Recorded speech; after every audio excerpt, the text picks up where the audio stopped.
اعوذ باللہ من الشیطان الرجیم، بسم اللہ الرحمن الرحیم۔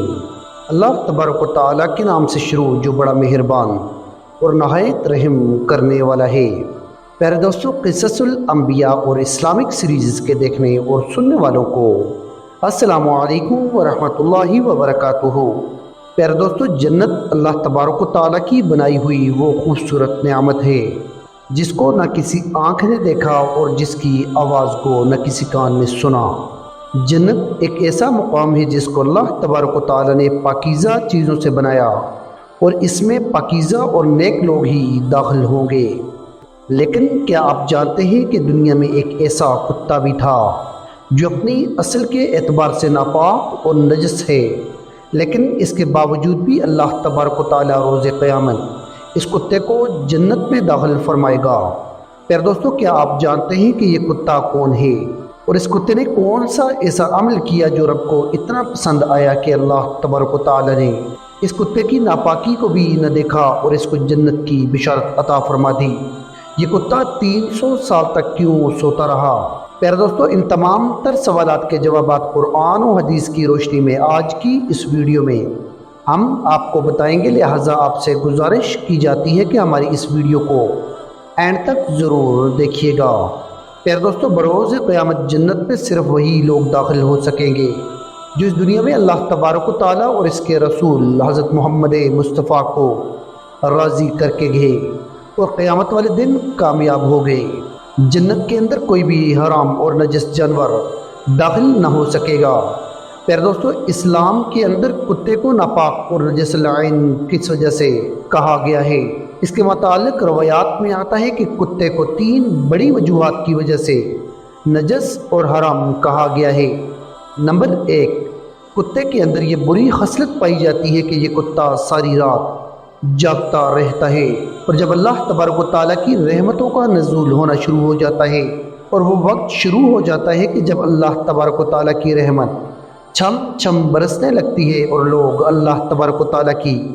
عبادت کے لیے اٹھنا شروع ہو جاتے ہیں اور اللہ تبارک و تعالیٰ کی عبادت میں مصروف ہو جاتے ہیں، اس وقت کتا اندھا ہو کر سو جاتا ہے۔ اور کتے کے اندر دوسری بری خصلت یہ پائی جاتی ہے کہ کتا ہمیشہ اپنے ہم جنس کو دیکھ کر نفرت کا اظہار کرتا ہے اور بھونکنا شروع ہو جاتا ہے۔ اور کتے کے اندر تیسری بری خصلت یہ پائی جاتی ہے کہ کتے کے پاس کھانے کے لیے جو کچھ بھی ہوتا ہے یہ اپنا کھانا کھا کر باقی بچے ہوئے کھانے پر مٹی ڈال دیتا ہے تاکہ کوئی دوسرا اس سے فائدہ حاصل نہ کر سکے اور یہ بچا ہوا کھانا کسی اور کے کام نہ آ سکے۔ پیارے دوستو، بات کرتے ہیں اس کتے کے بارے میں کہ جس میں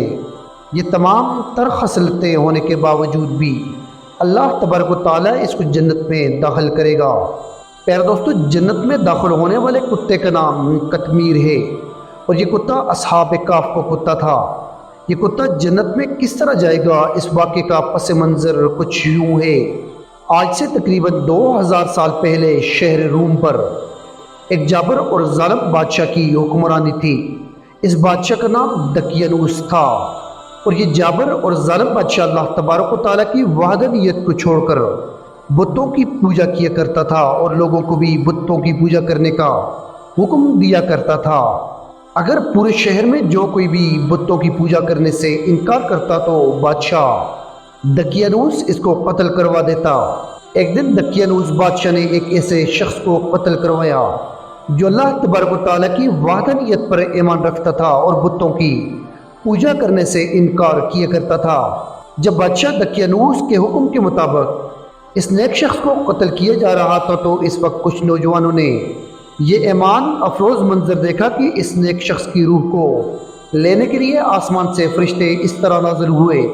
کہ جس طرح کسی کی بارات جاتی ہو۔ اس طرح جب اس شخص کو قتل کر دیا گیا تو فرشتے اس نیک شخص کی روح کو لے کر آسمان کی طرف چلے گئے۔ یہ روح پرور مناظر دیکھ کر ان نوجوانوں کا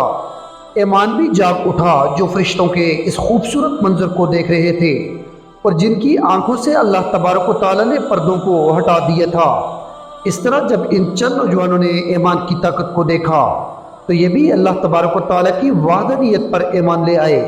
اور بتوں کی پوجا کرنے سے کھلے عام انکار کر دیا۔ ان ایمان لانے والے نوجوانوں کی تعداد کے متعلق حضرت علی رضی اللہ تعالیٰ عنہ ارشاد فرماتے ہیں کہ اس دور میں ایمان لانے والے نوجوانوں کی تعداد 6 تھی۔ پھر دوستو، جب ان 6 نوجوانوں نے بادشاہ دقیانوس کے سامنے اللہ تبارک و تعالیٰ کی وحدانیت کا اقرار کیا اور بت پرستی کا انکار کیا تو بادشاہ دقیانوس جلال میں آ گیا۔ اس وقت بادشاہ دقیانوس نے ان 6 نوجوانوں کو 3 دن کی مہلت دی کہ وہ 3 دن کے اندر اللہ تبارک و تعالیٰ کی وحدانیت کو چھوڑ کر بتوں کی پوجا شروع کر دیں، وگرنہ ان کو قتل کر دیا جائے گا۔ لیکن چونکہ یہ نوجوان اس منظر کو دیکھ چکے تھے کہ جس منظر کو دیکھنے کے بعد کوئی بھی ایمان والا پیچھے نہیں ہٹتا، چاہے اس کی جان ہی کیوں نہ چلی جائے، لہٰذا جب مہلت کا تیسرا دن شروع ہوا تو ان نوجوانوں نے آپس میں مشورہ کیا کہ کیوں نہ اس شہر کو چھوڑ کر کہیں دور چلے جائیں اور وہاں جا کر اللہ تبارک و تعالیٰ کی عبادت کریں، اور اس طرح اس بادشاہ کے قتل سے بھی بچ جائیں گے۔ چنانچہ مشاورت کے بعد یہ نوجوان اپنی ضرورت کا سامان باندھ کر وہاں سے چلے گئے۔ اس طرح جب یہ نوجوان شہر کی سرحد سے باہر نکلے تو رستے میں انہیں ایک چرواہا ملا جو بکریاں چروا رہا تھا، اور اس کا ایک وفادار کتا بھی تھا۔ جب اس چرواہے نے ان نوجوانوں سے شہر چھوڑنے کا سبب پوچھا تو ان نوجوانوں نے سارا ماجرا بیان کر دیا۔ اس واقعے کو سننے کے بعد اس چرواہے کے دل کے اندر بھی ایمان کا نور چمک اٹھا، اور وہ بھی اللہ تبارک و تعالیٰ کی وحدانیت پر ایمان لے آیا، اور وہ چرواہا بھی ان نیک نوجوانوں کی جماعت کے ساتھ شامل ہو گیا۔ اس چرواہے کا ایک وفادار کتا بھی تھا جس سے وہ چرواہا بہت زیادہ محبت کرتا تھا، لہٰذا اس چرواہے نے اس کتے کو بھی اپنے ساتھ لے لیا، اور یہ تمام نیک لوگ اپنے ایمان کو بچاتے ہوئے اس شہر سے روانہ ہو گئے اور دور جا کر ایک غار کے اندر ڈیرا لگا لیا۔ ادھر جب بادشاہ دقیانوس کو اس بات کا علم ہوا تو وہ اپنی فوج کو لے کر ان لوگوں کی تلاش کے لیے نکل پڑا۔ جب بادشاہ دقیانوس اپنی فوج کے ساتھ اس غار کے منہ پر پہنچا جہاں پر اصحاب کہف نے پناہ لے رکھی تھی تو بادشاہ دقیانوس نے دیکھا کہ ایک شکاری کتا اپنے اگلے پاؤں پھیلا کر غار کے سامنے بیٹھا ہوا ہے۔ پھر دوستوں، کتے کی یہ فطرت ہوتی ہے کہ وہ لوگوں کے ہجوم کو دیکھ کر بھونکنا شروع کر جاتا ہے، لیکن اصحاب کہف کا کتا بادشاہ دقیانوس کی فوج کو دیکھنے کے باوجود بھی خاموشی سے بیٹھا رہا۔ جب بادشاہ دقیانوس کی فوج غار میں داخل ہونے لگی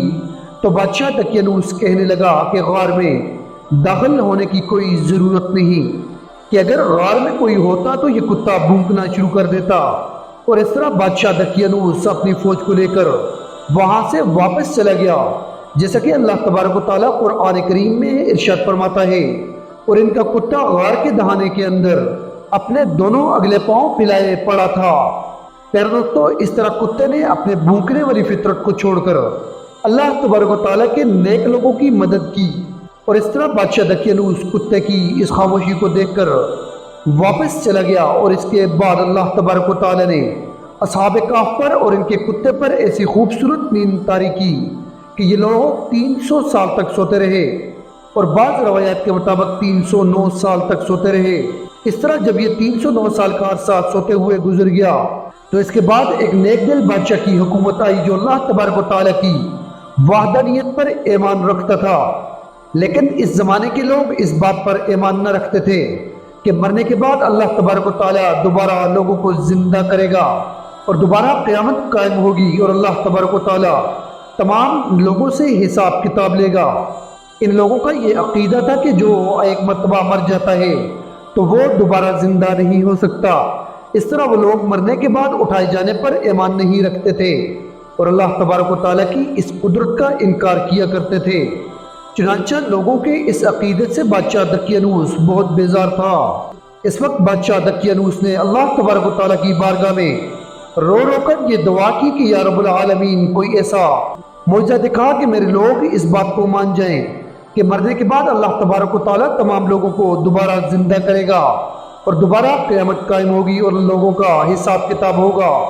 چنانچہ اللہ تبارک و تعالیٰ نے اس نیک بادشاہ کی دعا کو قبول کیا۔ چنانچہ اللہ تبارک و تعالیٰ کے حکم کے مطابق ایک دن ایسا ہوا کہ ایک چرواہا اپنی بکریوں کو لے کر وہاں پر اپنی بکریاں چرانے لگا جہاں پر اصحاب کہف سو رہے تھے۔ اس چرواہے نے اللہ تبارک و تعالیٰ کے حکم سے غار پر بنی اس دیوار کو گرا دیا۔ چنانچہ دیوار کے گرنے کے بعد اصحاب کہف نیند سے بیدار ہوئے اور غار سے باہر تشریف لے آئے۔ اس طرح جب اس دور کے لوگوں کو اور اس دور کے بادشاہ کو اس بات کا علم ہوا کہ اصحاب کہف 309 سال تک سونے کے بعد دوبارہ زندہ ہوئے، تو اس وقت بادشاہ نے اللہ تبارک و تعالیٰ کا شکر ادا کیا، اور وہ تمام لوگ جو اس بات کے منکر تھے کہ مرنے کے بعد اللہ تبارک و تعالیٰ دوبارہ کسی کو زندہ نہیں کرے گا اور کسی کا حساب کتاب نہیں ہوگا، وہ اللہ تبارک و تعالیٰ کی اس قدرت پر ایمان لے آئے اور اس بات پر ایمان لے آئے کہ اللہ تبارک و تعالیٰ دوبارہ مرنے کے بعد لوگوں کو زندہ کرنے پر قادر ہے اور قیامت قائم ہوگی اور لوگوں کو دوبارہ زندہ کیا جائے گا اور ان سے حساب و کتاب لیا جائے گا۔ پیارے دوستو، روایات میں آتا ہے کہ اصحاب کہف اللہ تبارک و تعالیٰ کے برگزیدہ ولی تھے، اور اللہ تبارک و تعالیٰ کے ولیوں کی صحبت کی وجہ سے اللہ تبارک و تعالیٰ نے اس کتے کو بھی جنت عطا فرما دی، اور نیک لوگوں کی صحبت کی وجہ سے اور اپنی بھونکنے والی عادت کو چھوڑنے کی وجہ سے اللہ تبارک و تعالیٰ نے اس کتے کو بھی ان نیک لوگوں میں شامل فرما دیا، اور اللہ تبارک و تعالیٰ بروز قیامت اصحاب کہف کے کتے کو بھی جنت میں داخلہ عطا فرمائے گا۔ اللہ تبارک و تعالیٰ سے دعا کی جاتی ہے کہ اللہ تبارک و تعالیٰ اپنے نیک لوگوں سے محبت کرنے کی توفیق عطا فرمائے اور ہمیشہ سیدھے راستے پر چلنے کی توفیق عطا فرمائے۔ معزز ویورز، امید کرتا ہوں کہ آپ کو ہماری آج کی ویڈیو پسند آئی ہوگی۔ اگر آپ کو ہماری آج کی ویڈیو پسند آئی ہے تو ہماری یوٹیوب چینل کو سبسکرائب کریں، بیل آئیکن کو پریس کرنا نہ بھولیے گا، تاکہ اس طرح کی اسلامک سیریز اور قصص الانبیاء کی ویڈیوز وقتاً فوقتاً آپ تک پہنچتی رہے۔ اپنا ڈھیر سارا خیال رکھیے گا۔ ملتے ہیں ایک نئی ویڈیو میں ایک نئے ٹاپک کے ساتھ، تب تک کے لیے ہمیں دیجیے گا اجازت۔ خدا آپ کا حامی و ناصر ہو۔ السلام علیکم ورحمۃ اللہ وبرکاتہ۔